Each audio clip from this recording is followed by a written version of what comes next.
Senate Republicans failed to pass a repeal effort or replacement for the Affordable Care Act with a simple majority. And Trump claims that they are going to try their hand at this again next year, and that they essentially have enough votes to make it happen, although we all know that's not the case. I mean, they couldn't even pass it with a simple majority.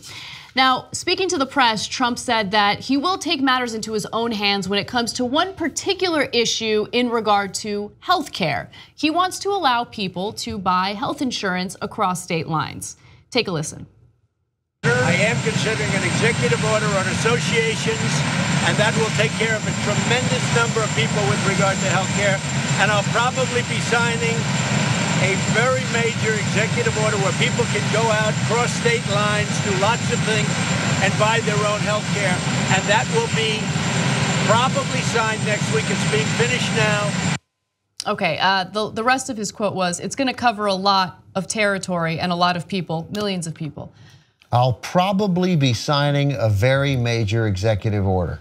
Right, that will allow people across state lines do a lot of things. But I mean, I'll probably do a lot of things. What kind of president says I'll probably do anything? What kind of it doesn't even president exist says do yet. a lot of things? I'll probably be signing a very, well then just sign it. You're the executive, order it, chum.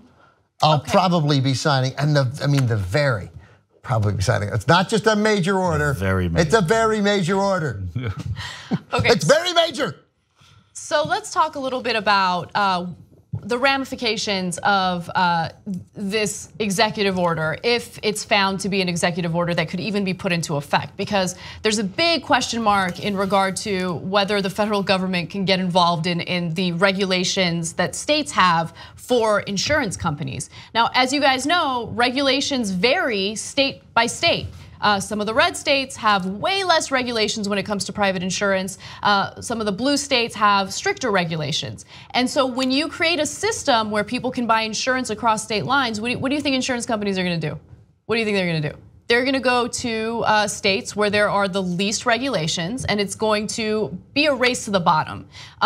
Less regulations mean you as the consumer, the individual buying the insurance, get screwed over. And so that's one of the reasons why you're not allowed to buy insurance across state lines. It gives states more of a say in regard to how the healthcare in that state is run. On the surface, it seems great. But because they're doing it, I'm sure it isn't. Right. I mean, that's a joke, but it isn't. Also, it's so at odds with the legislation that they they just tried. Yeah, right, exactly. They just tried to pass. Right. And the reason he says we're going to pass something next year, we're going to pass it. The rules change next year. The reason they're hurrying it for Saturday is because you're going to need 60 senators after Saturday. He's not going to have 60 senators. They're not going to be Democrats that are just going to come all of a sudden flocking to Graham Cassidy after this is done. This is at odds with what that bill is. It's so haphazard the way this government's being run. And that's, so even when he says, I made light of it, but you're gonna cross state lines to buy insurance, do a lot of other things. Who knows what those are? Who knows? What is other things? He clearly doesn't, right? Well, he wasn't even really, okay, so here's the thing about Trump when it comes to this whole healthcare debate. He's been bullying GOP senators who refuse to vote in favor of it because they're actually, wow, shockingly concerned about their constituents and what their constituents want. But at the same time, Trump is not involved in any of these discussions at all. And what I mean by that is, he doesn't even know what these proposals include. He doesn't know how it works. All he wants is a legislative win. I want a legislative win. He hasn't poured over studies over how it would impact consumers or how it might negatively have an impact on Americans who need insurance. Doesn't care about any of that, right? Doesn't know, doesn't care, isn't interested. He's too busy tweeting at 5 in the morning after watching whatever cable news show he's watching. And that's the thing. He is playing with people's lives, right? And simultaneously bullying lawmakers who have at least some knowledge of what they're voting on. There's 48 Democratic senators and a handful of Republican senators who would, I presume, be interested in fixing Obamacare and bolstering it in the places that it needs to bolster. Listen, Lamar Alexander and Patty Murray were working on it right up till the end when Patty Murray said, well, they're bringing Graham Cassidy. We don't need to work on this. Again, in this Politico article, there's just a great line that is worth reading. May I read it? Sure. So after it, I'll maybe signing a very major, probably.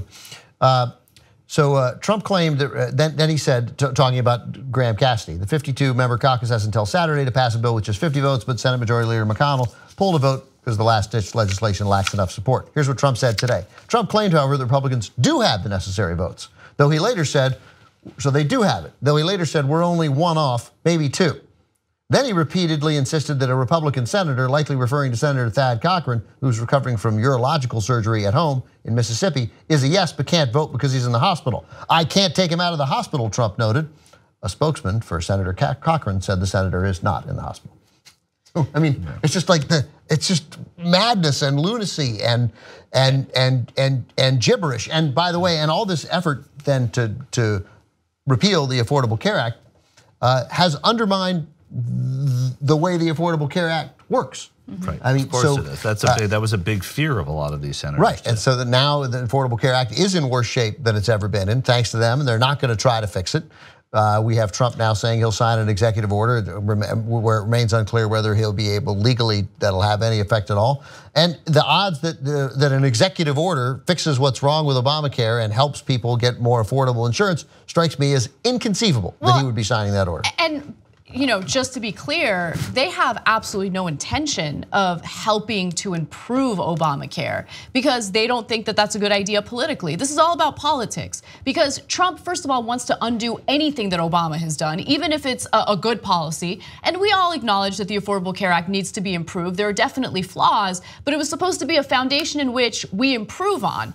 Republicans have a great opportunity to do just that, to actually be leaders, to put politics aside and say, hey, you know what? Let's do something to help these increasing premiums, maybe some cost controls. But they're not really interested in doing that. They want to see it fail. And we know from reporting that what some Republicans are hoping happens is that they just wait. And Trump said today that from a Republican standpoint, we have the votes. We'll vote in January, February, or March.